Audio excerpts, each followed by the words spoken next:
I'd like to welcome the people who are here so far. Alice from the Czech Republic, Robert and Joe from the US, who are passengers, and then we have our guests, Kerry, Steve, Rich and Timothy from the US, and Ian from Canada. So welcome all. Hope you have an enjoyable time with us this afternoon our time, the evening in your time, or the early morning in Alice's time.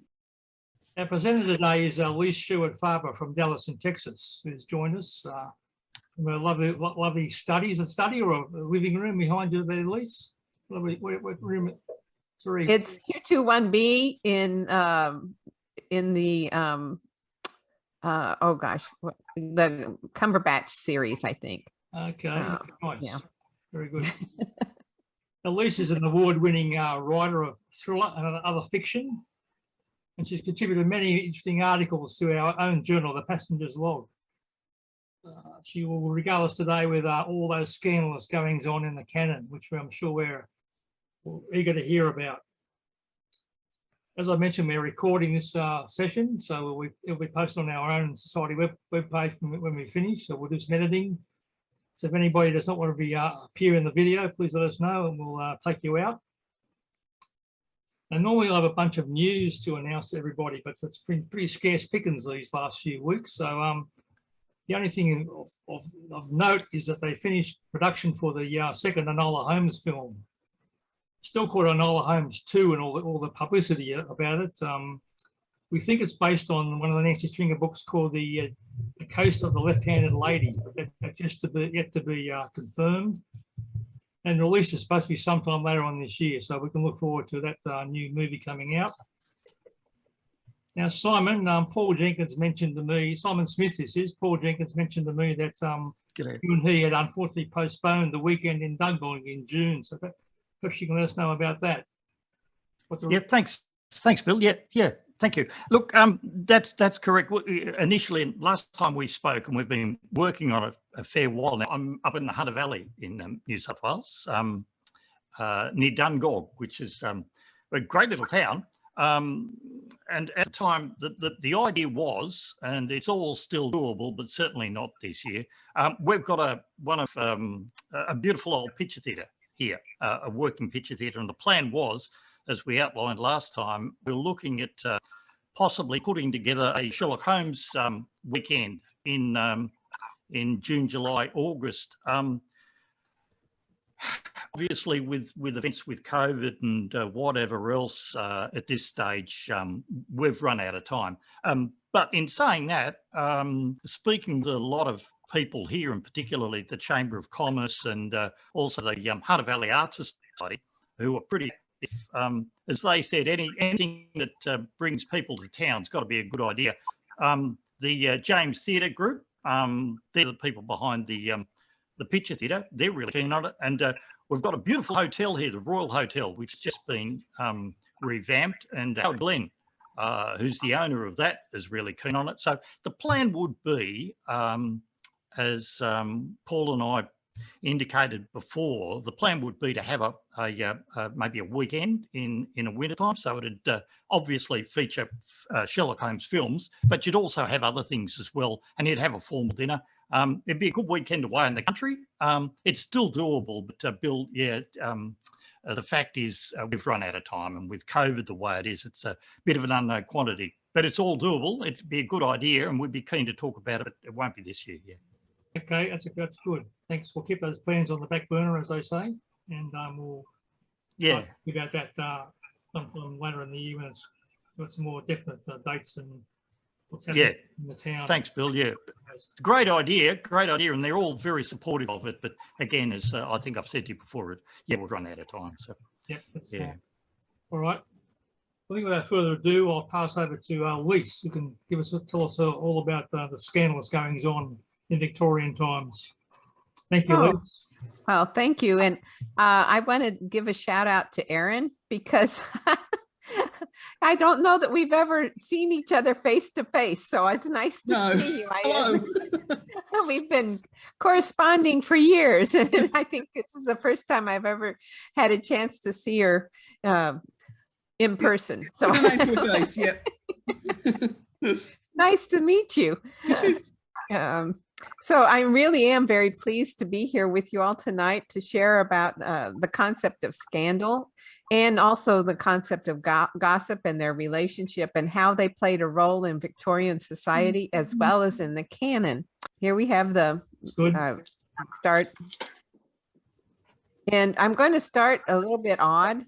I'm going to talk about the Bridgertons. Did you have this series in Netflix in about a year ago or so? At the height of the pandemic, this was the show that everybody watched on Netflix. Yeah. Yeah. Yep. And I know that Yeah. you're saying, what does this have to do with Sherlock Holmes? Well, I'm going to get to that. What it dealt with is, and it's actually the Regency period, which was prior to the Victorian period, but one of the threads that ran through the series was this thing called the Lady Whistledown Society Papers. And it was handed out to everybody who was in the upper society, in the upper classes, and it covered the season where the young ladies were presented to the queen, and then they were then on the marriage market. And there were discussions about the different young ladies and their prospects and who they were seeing, what young gentlemen seemed to be interested in them, and also certain scandals that went on. And so we want to, and all this was just an example of the concept of scandal, gossip, as well as written media, so you'll be interested to know that Sherlock Holmes even depended on gossip and scandal in several cases. And in particular, in the adventure of Wisteria Lodge, he spent some time among the village gossips to collect information on for example, on Mr. Henderson of High Gable. He went out and he just talked to people and collected, because he was trying to get more information about Mr. Henderson of High Gable. And he got very mad at Watson because when he asked Watson to go and collect some information related to the adventure of the solitary cyclist, he didn't come back with very much. He said, well, you didn't go to the right people. You go to the pub and you talk to the publican, because everybody goes to the pub and everybody shares information. And so this is where he got all of his information or a lot of it, in the adventure of the solitary cyclist. And then there's the adventure of the Three Gables, where he went out and talked with Langdale Pike in particular. And this is how Watson described Langdale Pike. He was his human book of reference upon all matters of social scandal. He was the receiving station as well as the transmitter for all the gossip of the metropolis. He contributed every week to the garbage papers, which cater to an inquisitive public. So right here we see the concept of scandal, gossip, and newspapers or magazines, and the relationship between the three. So you can view this in some ways as gossip as the basis for scandal. And depending on the contents, it can also appear in the media. So before I go on, and I'm going to see if I can, I'm not sure I can see everybody. Oh, here it is. I'd like to, everybody who thinks that, who says that they gossip, I'd like for you to raise your hand. And I'm not seeing anybody raise their hand. Okay. Oh, I'll raise my hand. Steve, raise their hands.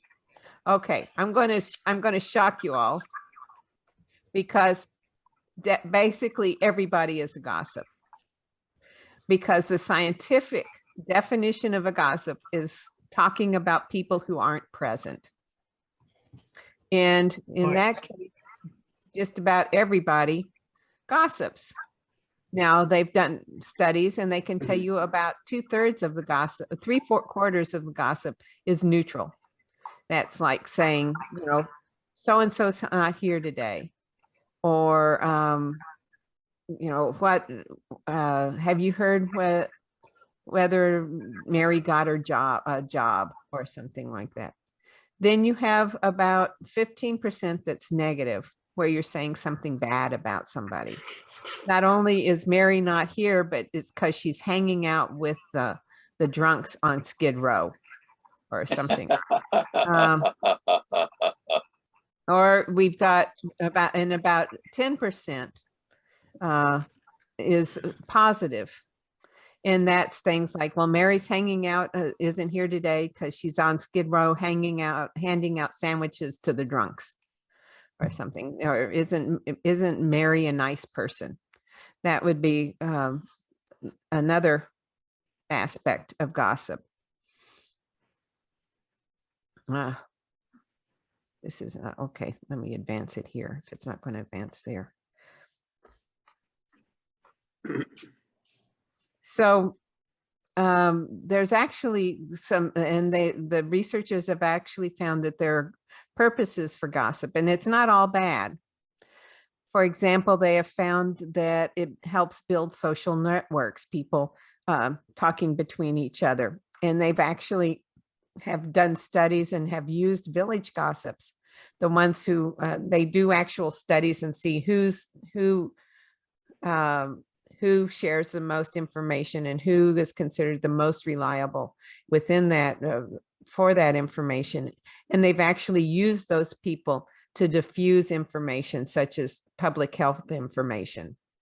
And they've also found that gossip moderates social behavior. It helps keep outliers in line. In one study, what they did was there was a game that they played, and the people that were in it only for themselves and didn't help other people were soon kind of pushed out of the game. And so if they wanted to play the game, then they had to moderate their behavior and be a little more supportive of everybody. And however, with a very severe transgression, then we do get scandal. And the word scandal actually comes from a Greek word meaning snare, and it meant being snared into moral failure. And it was originally used to talk about a religious person who encouraged another into a lapse of faith. And that's a bird snare, homemade bird snare, if you wanted to know. So why is it that people get interested in scandal? Why is it that everybody was reading Lady Whistledown's newspaper so carefully? And why was Langdale Pike able to make all of his money by sharing about scandal? And the reason is that they've actually identified about 5 reasons for scandal's appeal. One is that most people are too afraid to do very bad behavior. They're afraid of the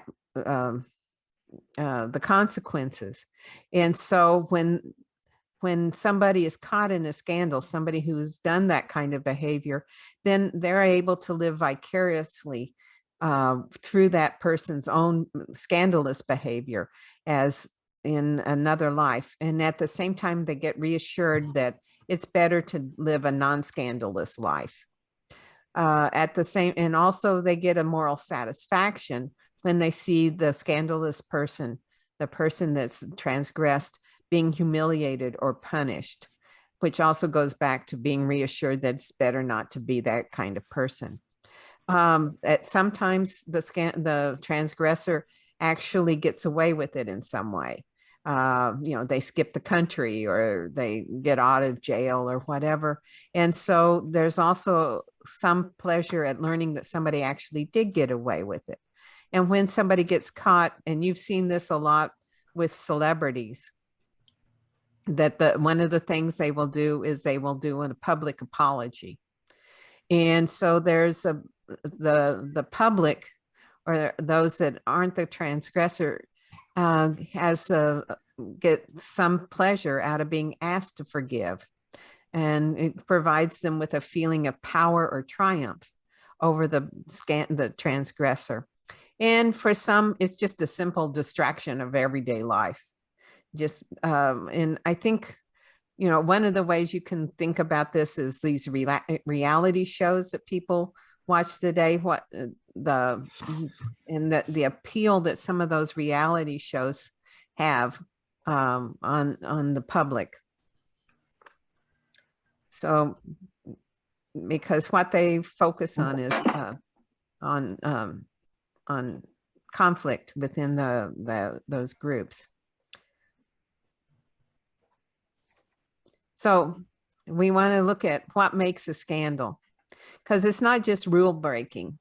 Serial killers break the rules, but that's not considered scandalous.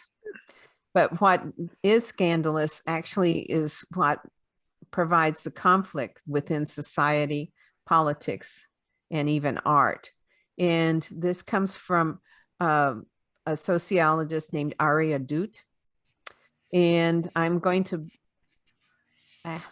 be relying a lot on his book about scandal, because he has a theory, and it's been applied across history. And one of the things that he focuses on is publicity in creating scandal. And for me, Aria Dut is my kind of guy. He's a sociologist. I have a PhD in sociology. So he already has a lot of credibility. And he also teaches at the University of Texas at Austin. So he's also a Texan. So sociologist and Texan, he's already checked two of my major boxes. So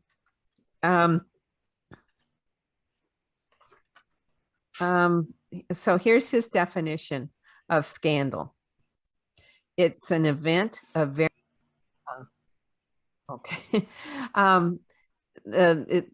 it's an event of varying duration that starts with the publicization of a real, apparent, or alleged transgression to a negatively oriented audience and lasts as long as there is significant and sustained public interest in it. So we're going to break this down. Don't worry.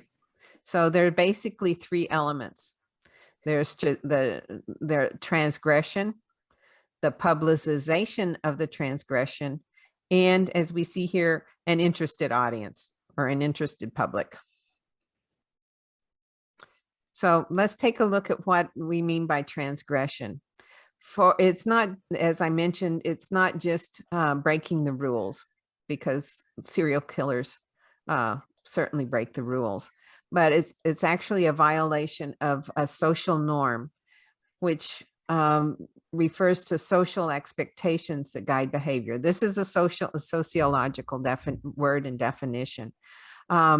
When you before we'll go back to before the pandemic, before COVID. When you hold out your hand and you expect someone else to take it and shake it. That's a social expectation. And that's a small one. But an extramarital affair would be considered a much larger and more important breaking of a social norm.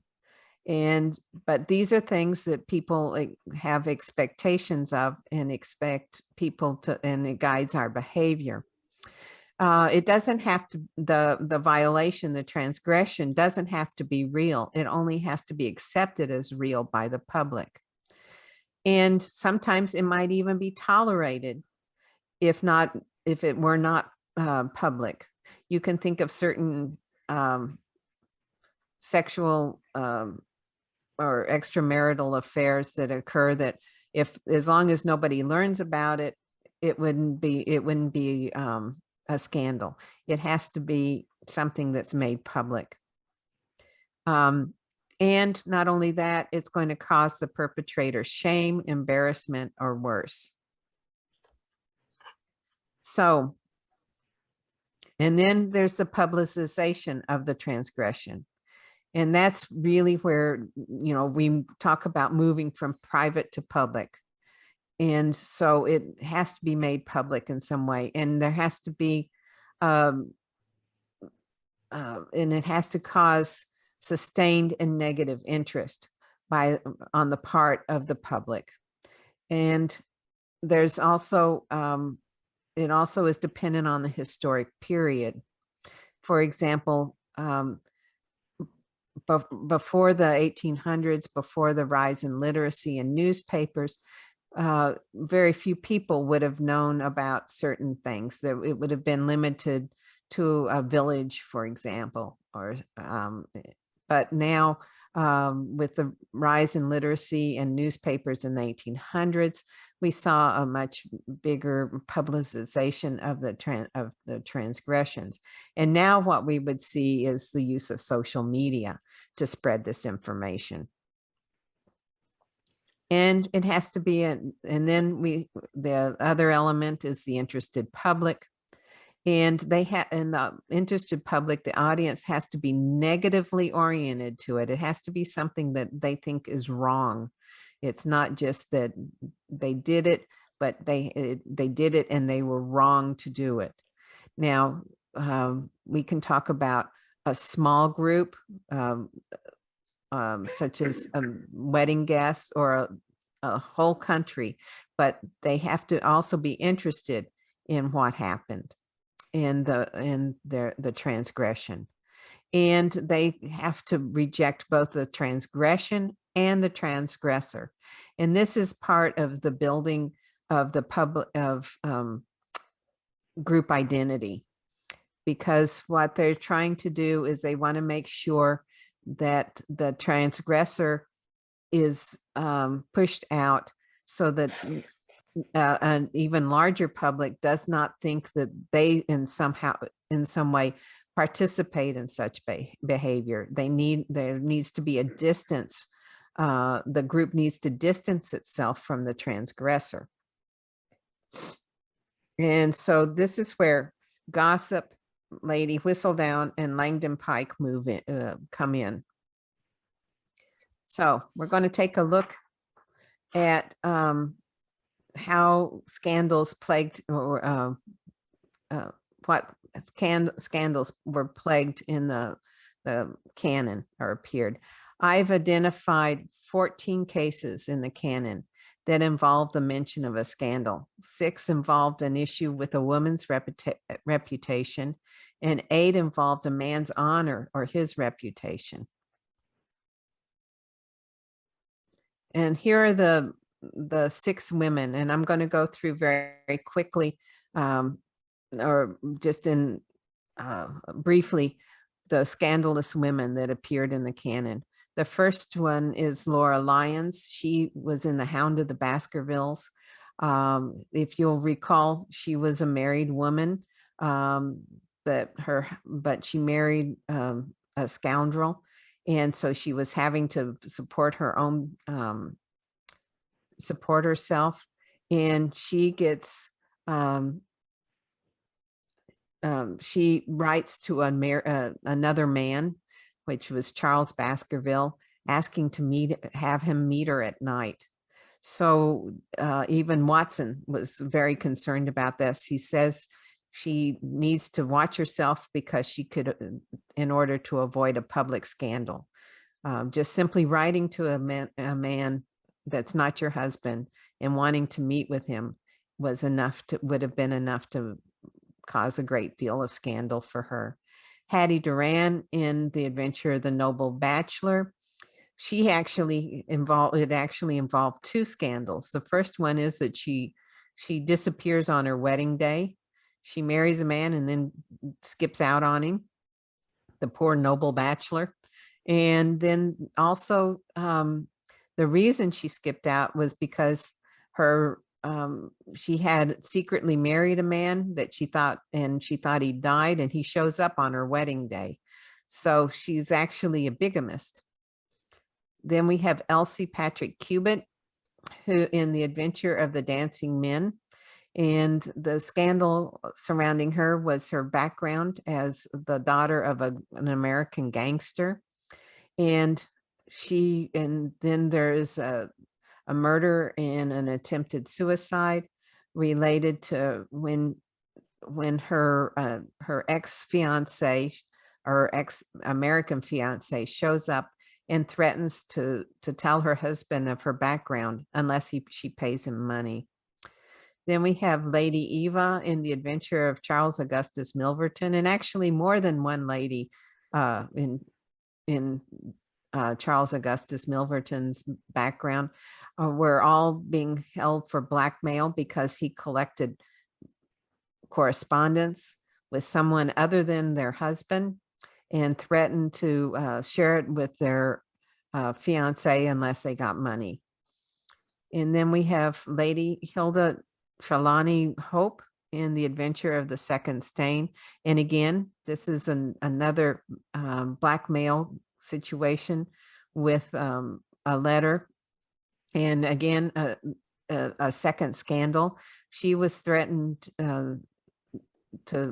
she was forced into stealing a letter or papers from her husband's government box in order to avoid him being told that she had written letters to someone else.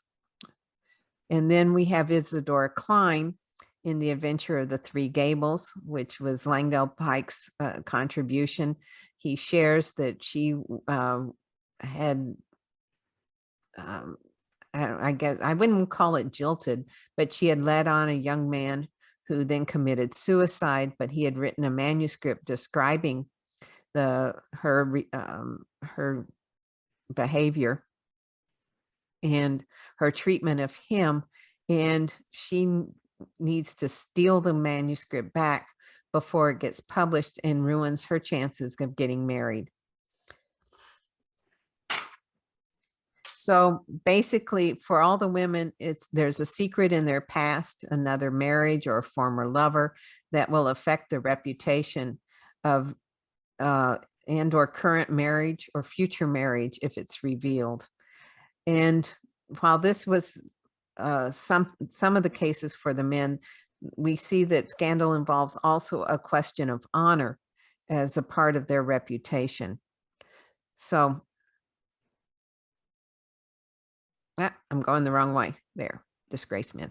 Okay, so first, of course, in the first example, as I mentioned, is similar to what we find in the women. There is the King of Bohemia in A Scandal in Bohemia. There's letters and photos that Irene Adler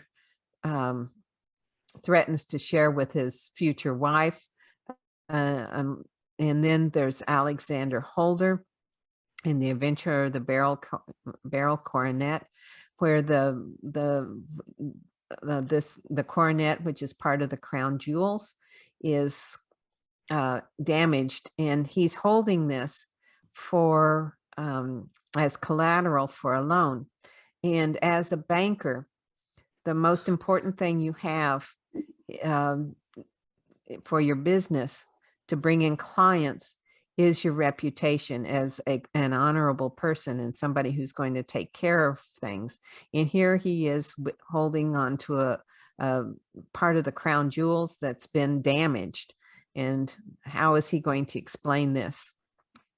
And then we have James Barkley in The Adventure of the Crooked Man. And in this one, he behaved dishonorably when he sent his a rival suitor for the hand of his future wife, Nancy, on a secret mission during the Indian Mutiny, with the idea that he was not going to make it. He betrays him. He sends out, he makes it makes his mission impossible to complete, and he falls into enemy hands.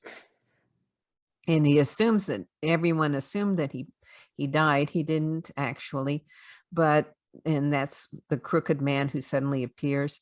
And his whole reputation and his whole life as an honorable man would be destroyed if, let's see, really bad with names, Henry Wood shared that information with anybody.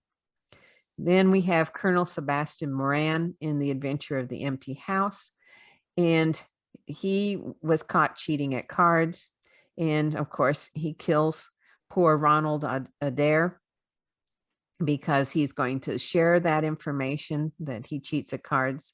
And this is how Colonel Sebastian Moran actually makes his living, is by cheating, going to gentlemen's clubs and playing cards. And if he's and if they find out that he cheats, then they're certainly not going to let him back into the clubs, and certainly not play cards.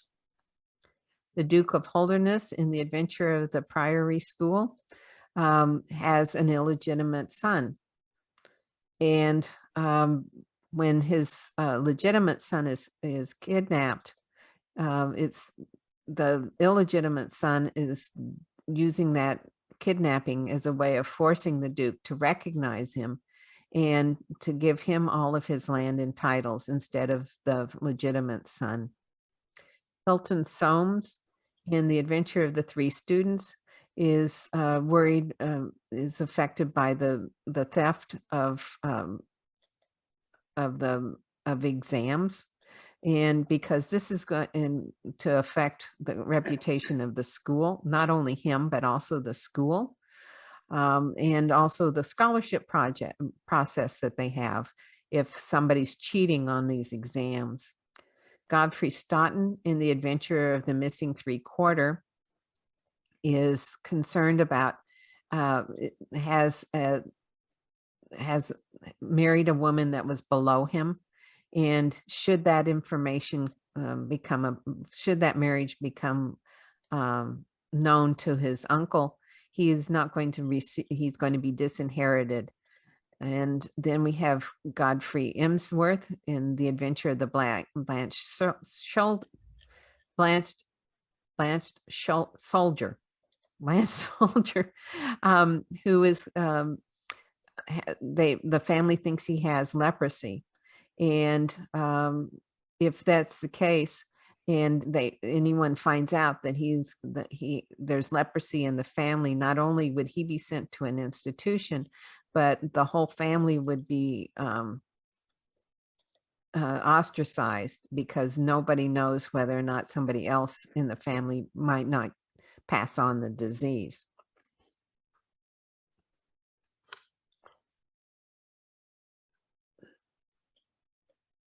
Nope, I'm going the wrong way. Sorry. So those are the scandals. So what makes them a scandal? So first of all, we'll look at the transgressions. As I mentioned earlier, there are norms. It's the breaking of a norm. So when we go look at Victorian norms for men and women, very interestingly, I did not know this until I started the research. In Victorian marriages, husbands and wives were united as one. They were you didn't view them separately. They were a unit. And anything that the wife did that was a failure to maintain a moral standard was considered not only a crime, but it affected the husband's status as well. And so this was the old saying about being Caesar's wife must be beyond reproach. This was the view for Victorian in Victorian times. She had to be highly moral in order not to bring any dishonor to her husband. Now, for men, it was based their respectability and their reputation were based primarily on concepts of chivalry and honor. And now, of course, when you talk about chivalry, and of course, then you can talk about maintaining a moral standard when you're talking about relationships between husband and wife, or lovers or something. But also there was the concept of honor, as we saw in the case of the crooked man. And the consequences for scandal can be quite high. At least there's the loss of reputation, but beyond that, as I noted with the barrel coronet, there can be a loss of business acquaintances. They could lose their job. As you can see, Laura Lyons could lose her typing business. Alexander Holder, his banking business. Colonel Sebastian Moran, of course, was access to the clubs for gambling. The Duke of Holderness, his will, the three students, the Gilchrist losing the scholarship, Godfrey Stoughton, his inheritance. And then there were also the marriage prospects for relatives, as I mentioned earlier about Godfrey Emsworth and the concern about leprosy. It could end an engagement or a marriage, such as the King of Bohemia, Elsie Cubitt, Lady Eva, and Isadora Klein. It could end a husband's career, as I mentioned, because of this concept of a unit as one. Lady Hilda Trelawney Hope. It could bring about a death, as James Barkley just basically died once the information was known. And they could also be arrested for a crime. In the case of Hattie Duran, she could have been arrested for bigamy. Now, in terms of publicity, why was this? Remember, we had Lady Whistledown and her little piece, her little paper, but there was a great deal of publicity going on during the Victorian period. As I mentioned, the number and variety of newspapers rose. There was more literacy, so more people were reading newspapers. Also, there was improved speed of information because of telegraphs and trains. And there was also an explosion of sensationalism in an effort. You have all this, you have various newspapers, you have efforts to try to get your newspaper sold better than another one. So you had more emphasis on scandal and on gossip. And that's one reason that Langdale Pike could make a 4-figure income. And but actually in the canon, only 2 of the cases actually appeared in the press. And that was Sir Charles Baskerville's death and Hattie Duran's disappearance. And interestingly, also, all of the cases involved at least one aristocrat, somebody from the upper classes, because this was the actual interested public. There were actually only about 600 noble families in Victorian England and another additional 2,000 squires. So very small upper class, actually. But there was a great fear of contamination if news reached the greater population. So they had to swiftly reject any offender that appeared. So with the exception of Colonel Sebastian Moran, Holmes is able to avert the spread of the news to the general public and thus a scandal. In 6 cases, he kept the knowledge from the police. In another 5, he provided an honorable motive and again was able to dismiss the scandal. And events eliminated the scandal in 2. And we had Laura Lyons in terms of the 6 cases that he kept from the police that include Laura Lyons' role in Charles Baskerville's death, the damage to the barrel coronet, the identity of Henry Wood in The Crooked Man, James Wilder's role in the kidnapping, the murderess of Charles Augustus Milverton, Lady Hilda's theft.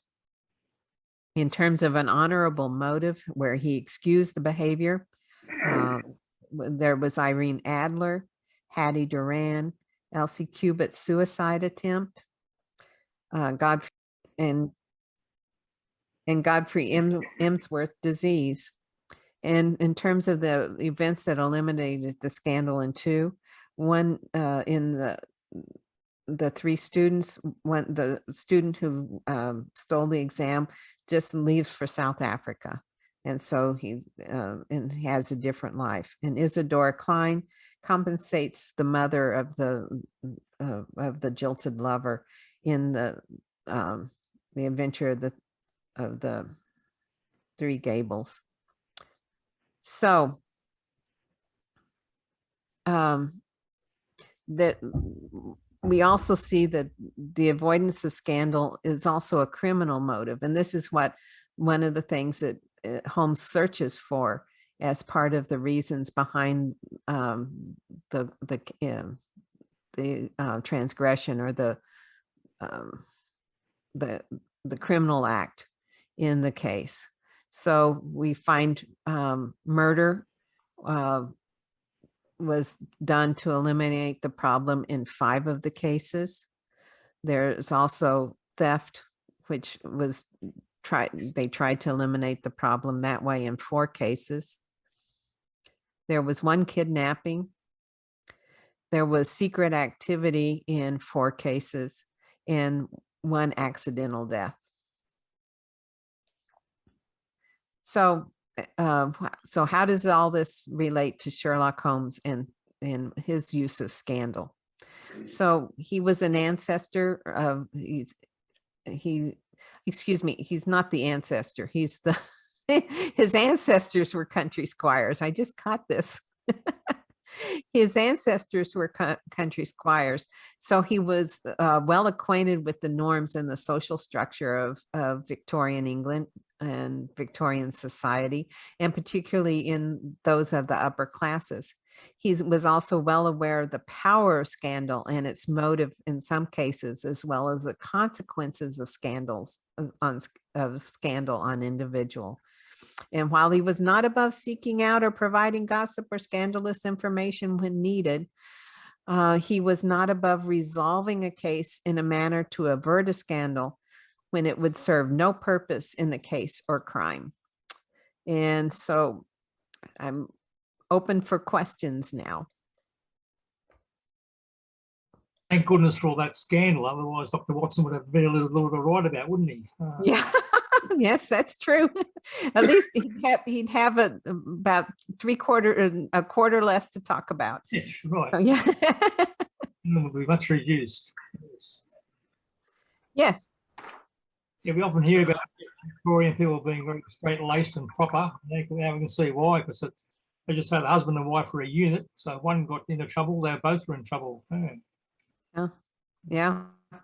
I found that was something that was new. I can't see people's hands. Did you want to? Yeah. Should I quit sharing my screen so we can see? Leave it sharing. Yeah. There we go. Because the floor is now open for questions for Lisa. Anything about the presentation or any comments you want to make about scandal? Please dive in and have a question. Ian's got a hand up, Ian. Yeah, I see that Sherlock is aware of scandal, but he doesn't often, he's willing to take steps that could cause scandal for his brother when he takes the law into his own hands, or when he permits a murder to take place, or when he breaks into Charles Augustus Milverton's home. If he were caught, and this became known, Mycroft would be really suffer from the scandal, and his position in the government could be at risk because of his brother's criminal behavior. So while he prevents scandal, he's not averse to potentially putting himself in the position of causing it. No, that's true. I hadn't thought about that, but that's true. I guess he would assume that his brother, being the government, might be able to clear it away in some way, make it go away. Of course, the other thing, Ian, I've always thought about, I agree with you, but at the same time, if you think about it, and I forget which story it is, but one of the inspectors basically says to Sherlock, you can get away with a lot of things that we can't do on the official force. You can force your way into houses. You can talk to, people that we can't. And so I'm not too sure the police wouldn't have looked the other way on some of this stuff, even if they'd caught him, Yeah. Good point, Steve. Yeah, Margaret. But the other, I was just going to say the other, Captain Bill, the other interesting thing, and thanks for the discussion, is it's Holmes's business, if you put it in those terms, was enormously successful because he didn't have to advertise, did he? It was word of mouth. Yeah. Well, he did have. Once the word got around amongst that 600 families, he could cover up a scandal for you. I'm sure they all flocking to his door. That's true. Yeah. Hi. Margaret, you're up. Okay, so thinking of the different portrayals in film of what you're talking about, and certainly I think the Cumberpatch series really pushed the idea of scandal and how Sherlock would, he wasn't, because in the time in which they were set, social media is up and running. So I think talking about or taking your point that if you like the repercussions or the power of using scandal, in a sense back in Victorian times certainly seems to have had more of a blackmail flavour to it, whereas these days threatening someone with the press is really, or threatening someone with publication is very different depending on the level of social media you engage in. Yeah. That wasn't then. It seems maybe it's just because we're all looking at it from this point in time, but it seems it was much more cut and dried, a bit like you sank with your ship and that was it. Unless you were so wealthy you were able to get out of it or leave the country. But these days we've got passports and it's not so easy to wipe that history, if you like, but it also gets played with slightly differently. That's all. I was just thinking of the different films, and in some of the Rathbone ones, I was trying to think there whether there was that sense of scandal for scandal's sake. But I think in the Cumberpatch series, it was scandal for scandal's sake was really pushed.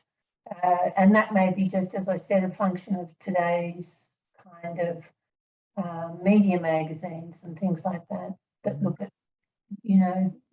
whoever's in getting the most hits on Instagram, that kind of thing.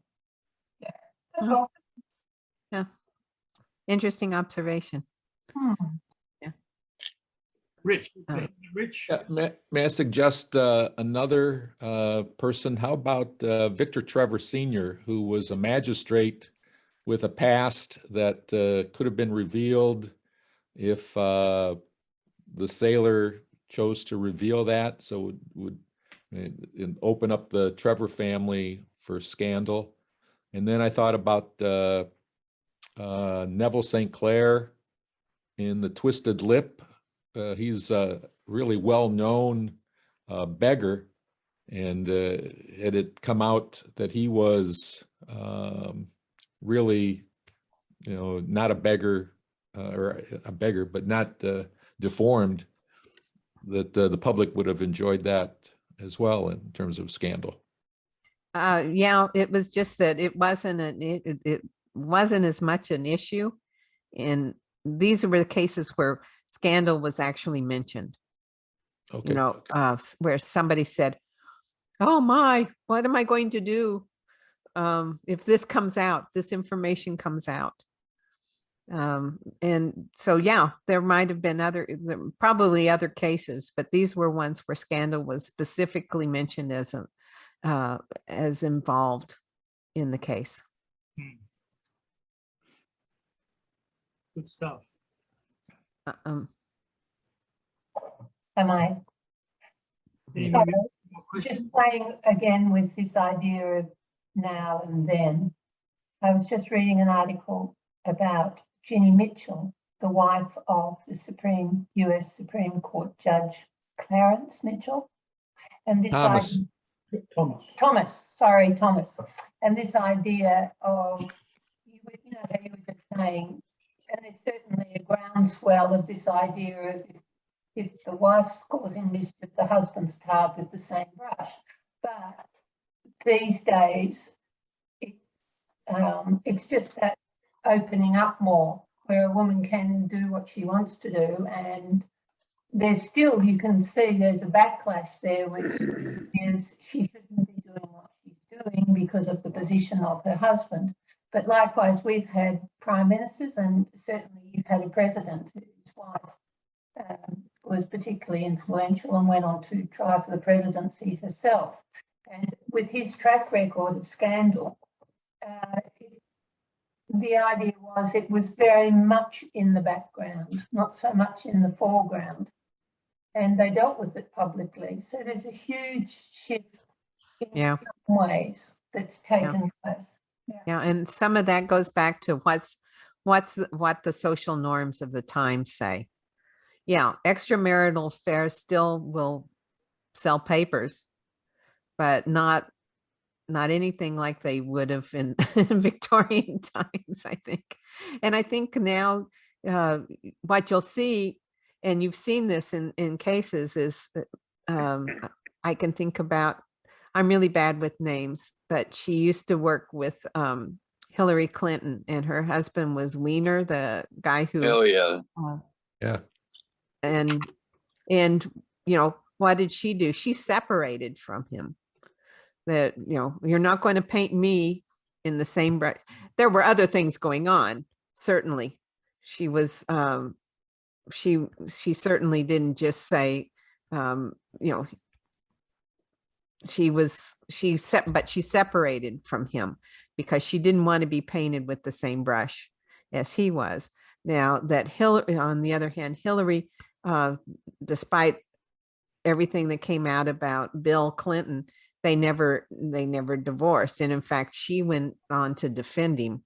Now, later on, she may have done other things, but at the beginning, she certainly, I remember her going on and saying, this is all, I can't remember who she blamed it on, but she blamed all the information on the whole story on other people, and defended him until he finally confessed to her, I believe. And then I think she said she threw stuff in her autobiography. But they continued to be, she didn't separate from him completely. So, yeah, so things have certainly changed. What's acceptable and what's not acceptable has changed.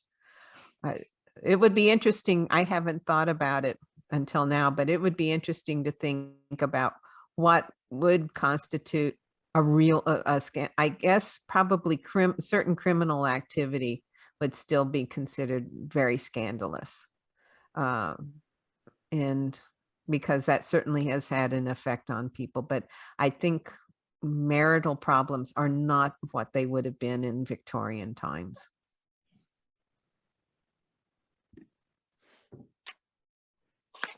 Any other questions?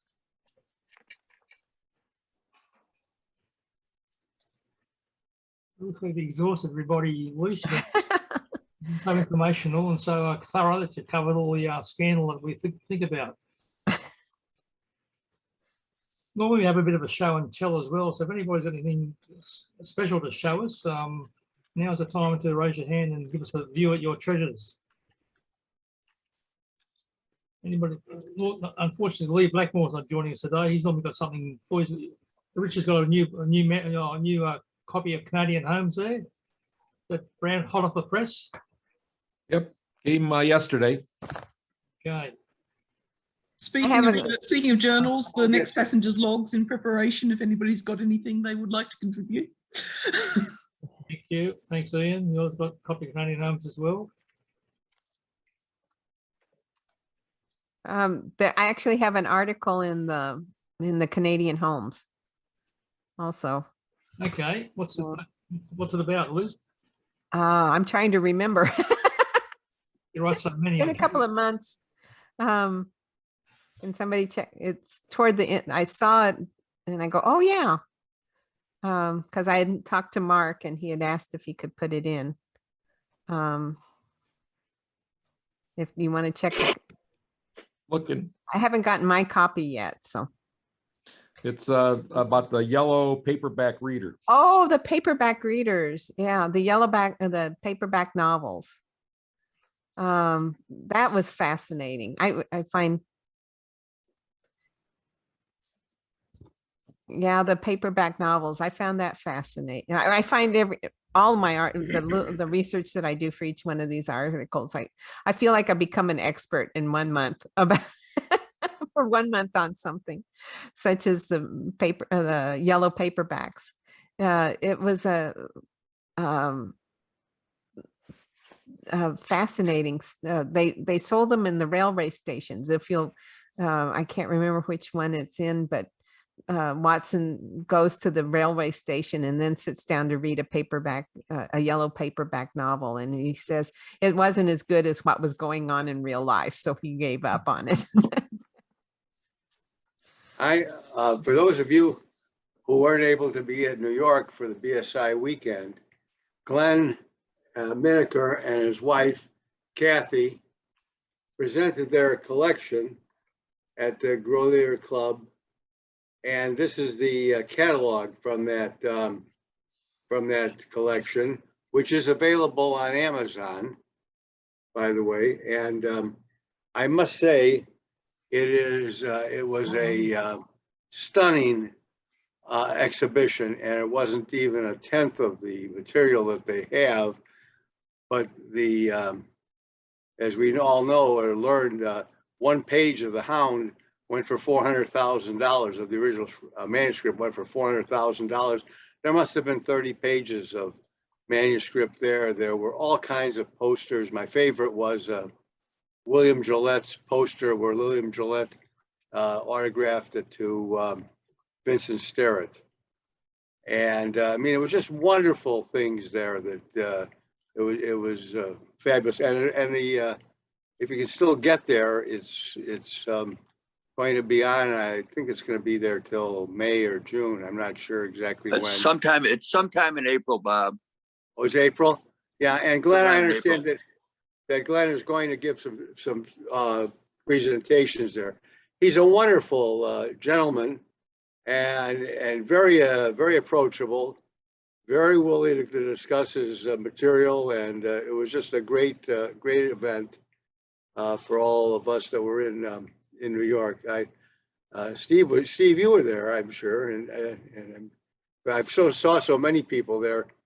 I showed up a little early and was able to come into the room all by myself. I just wandered around, and it was just special because you got to read all the things. There weren't anybody pushing you from behind to get on to the next one. So it's a great thing. But if you want the catalog, and it's very worth it. The provenances of all of the items are in here, some of which were owned by criminals, by the way. It's available on Amazon. Beautiful book. Thanks. Yeah, that's what about that marvelous exhibition from Glenn Naranka? Yeah.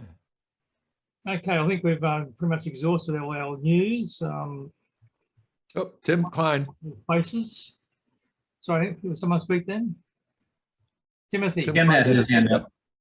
I was going to show it doesn't compare to the last book, but it's a book I picked up in last year. It's called Under a Raven's Wing. It's a new, different kind of Sherlockian pastiche. It's published in the UK. Anyway, just thought I'd show that one by a man named Stephen Volk. So if you're interested. And Bill, I did also want to show my American friends, if some of them have seen this, but I was very lucky. I collect autographs of people that have portrayed Sherlock Holmes through the years, and I was very lucky to get a letter that was written in 1925 And just the first line of it says, I find your favor of September 22nd, replying to same, I have to inform you that there's been no publication of the play Sherlock Holmes, nor, as far as I know, any part of it. And it is actually signed by William Gillette. Oh, lovely. That's to Alan Robertson, an attorney in New York City. So I think he's basically saying, quit publishing my play, because nobody has the rights to do that. So how many autographs have you got, Steve? 730. Wow. So,